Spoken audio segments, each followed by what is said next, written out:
Muy buenas noches, mi nombre es Diego Jaya, pertenezco a la Universidad Regional Autónoma de los Andes, Uniandes, Extensión Riobamba. Estoy cruzando por sexto semestre de la carrera de Derecho, en modalidad semipresencial. Hoy día vamos a hablar sobre nuestro Código Civil, específicamente el libro cuarto de las obligaciones en general y de los contratos. Para esta exposición les voy a detallar los temas a seguir. Vamos a hablar de las formas de contrato, el principio de libertad de forma, formas probatorias de los contratos y de la clasificación de los contratos. Vamos a hablar específicamente, para comenzar esta exposición, vamos a ver qué nos dice, qué es un contrato en el Código Civil, en el cual lo tenemos en el artículo 1454, la definición de contrato. Un contrato es el acuerdo de voluntades entre una o dos partes. Puede darse esta verbal y escrita.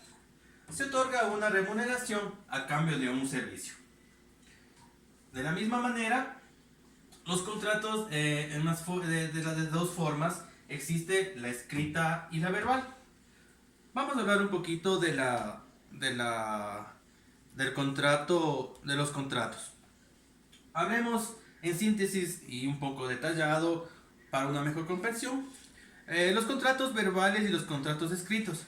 En general, un contrato puede celebrarse de cualquier manera, ya que rige de carácter general el principio de libertad de forma. Lo mismo podemos decir que lo mismo, es decir, arriendo una casa o comprar una finca, oralmente es un contrato verbal. Pero si a esto le añadimos ya un sinnúmero de papeleos y de firmas, eso ya sería un contrato escrito. Eh, en ambos casos, el resultado sustancial será el mismo. Las partes quedarán obligadas a respetar la palabra dada y a cumplir el compromiso contraído respecto de la contraparte. Si no se quiere incurrir en responsabilidades, asumirán las obligaciones por ambas partes. Deben cumplirlas. Los contratos nacen para ser cumplidos. ¿Cómo cumplidos? De la misma forma es indiferente para el nacimiento de un contrato. No lo es, en cambio, en términos prácticos. En caso de incumplimiento de lo acordado o subsiguientes, puede venir un pleito legal al no cumplirse lo establecido en el contrato. Por lo común es sumamente difícil acreditar ante un juez la existencia de un contrato verbal. Por lo tanto, a efecto probatorios, es total y absolutamente aconsejable la celebración de un contrato. No es aconsejable la celebración de un contrato verbal cuando el contenido patrimonial de los mismos tengan una relativa entidad económica. Nadie quiere perder algo económico o algo que se ha dado con un contrato verbal. En derecho, tanta importancia tiene llevar razón cuando pueden demostrar, y para ello es conveniente, como regla general, acudir a un documento, acudir a documentar el contrato, a extender por escrito el acuerdo que ya se haya llegado. Por eso pienso que para todos un contrato escrito es más válido que un contrato verbal.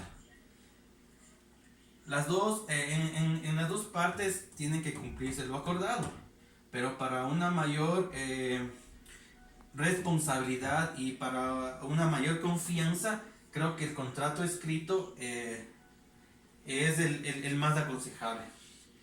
El contrato escrito, estos contratos normalmente se refieren, prefiere realizarse ya que puede prevenir o ayudar en una solución de algún problema o en una situación legal. Estos escritos tenemos el periodo de prueba y el contrato a término fijo. El contrato verbal es aquel que no existe ningún documento escrito en el que contengan las condiciones eh, pactadas. Bueno, ahora nos vamos al principio de libertad, libertad de forma. Los principios recogidos en este código, conforme al cual los contratos serán obligatorios, cualquiera que sea la forma en que se hayan celebrado, siempre que ellos concurran las condiciones esenciales para una validez. Todos podemos hacer un contrato. Ahora, vamos a ver las formas probatorias de los contratos. En esta parte es una cuestión muy importante, ya que los contratos pueden ser probados por todos los medios, eh, por todos los medios razonables, con convicción según las reglas de la Santa Crítica. Bueno, ahora vamos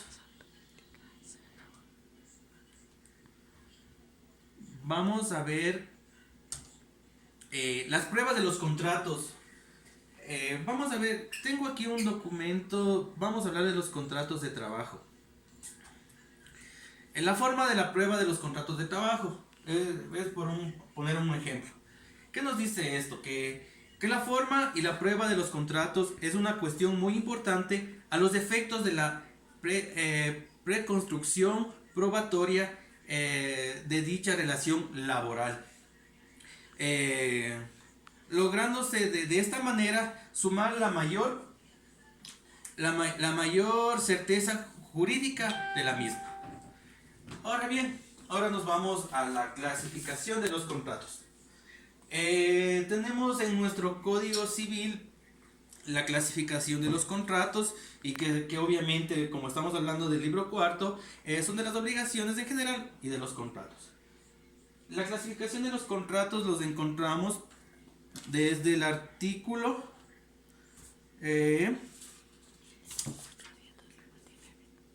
los encontramos desde el artículo 1458, 1456, 1455, en el 57 y en el 59. Vamos a hablar sobre la clasificación de contratos en general.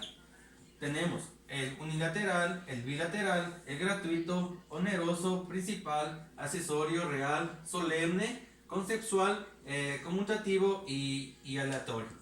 Estos son todos los tipos, la clasificación de contratos que encontramos en nuestro Código Civil. Vamos a hablar de cada uno de ellos.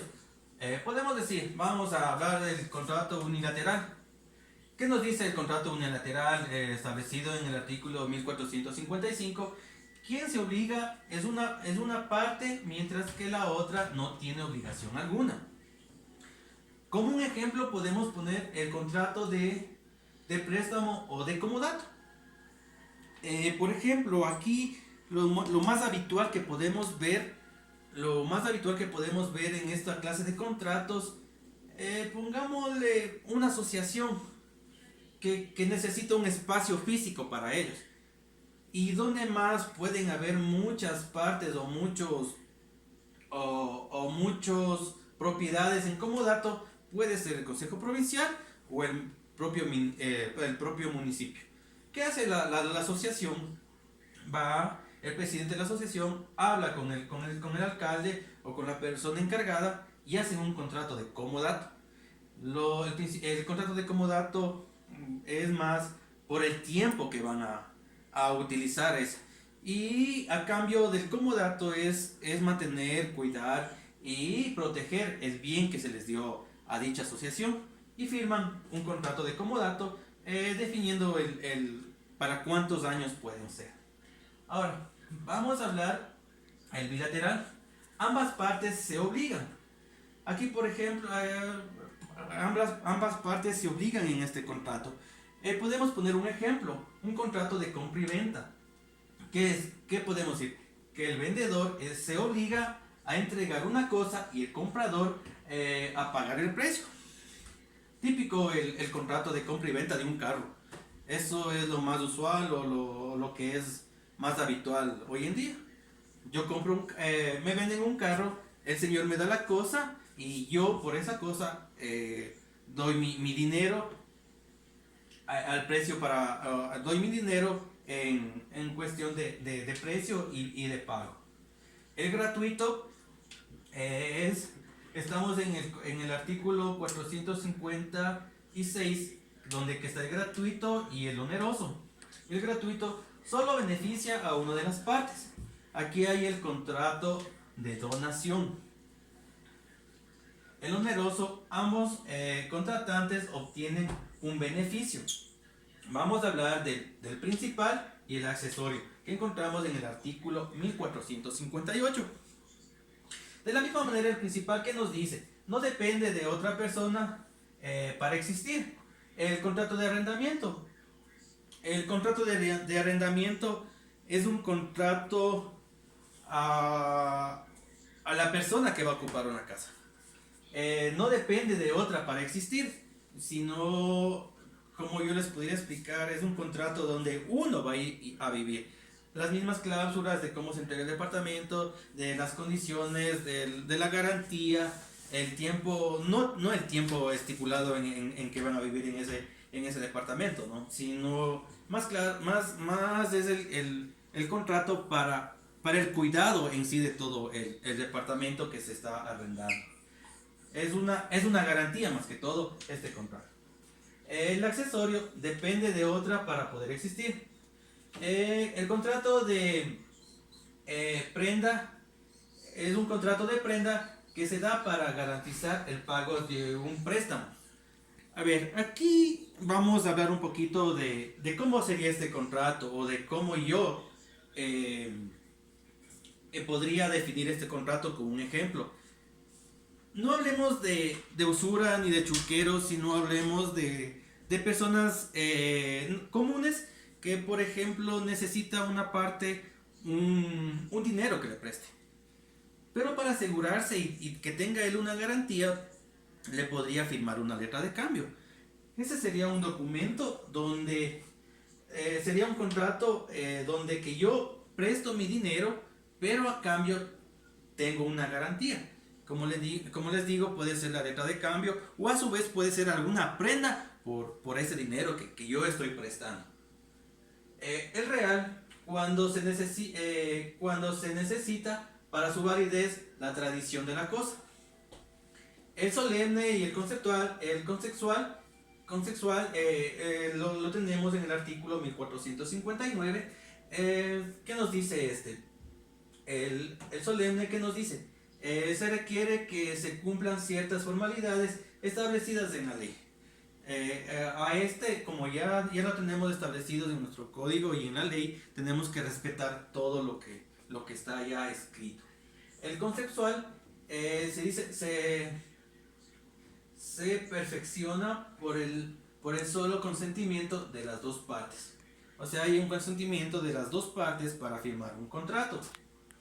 El conmutativo, una de las partes se obliga a hacer algo equivalentemente a la otra parte que va a hacer. A ver, vamos a ver si les pongo un ejemplo sobre este contrato. Dice, una de las partes se obliga a hacer algo equivalente a lo que la otra parte va a hacer. Pongamos un ejemplo, por ejemplo, en una construcción. En una construcción de una casa, pongamos el ejemplo. Está el arquitecto y el dueño de la casa. Las dos partes tienen que ponerse de acuerdo. Por ejemplo, el arquitecto, él es la parte de la construcción y el diseño de la casa. Mientras que el dueño de casa es la otra parte donde que él tiene que dar los materiales, todo lo que necesite para que el arquitecto haga la casa. Si una de las partes no colabora, esa parte no se va a construir o esa casa no se va a construir y por ende van a incumplir un contrato.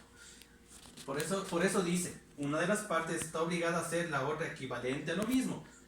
Yo le pago y él construye. Él construye y yo le pago. Sería una de los ejemplos. El aleatorio se trata de algo incierto que depende al hacer. Esa sería la clasificación de los contratos, que está establecida y está tipificada en el Código Civil, en los artículos que ya les mencioné y que les vuelvo a repetir en el artículo 1456, en el 58, en el 55, en el 57, en el 59, son de donde todos nos podemos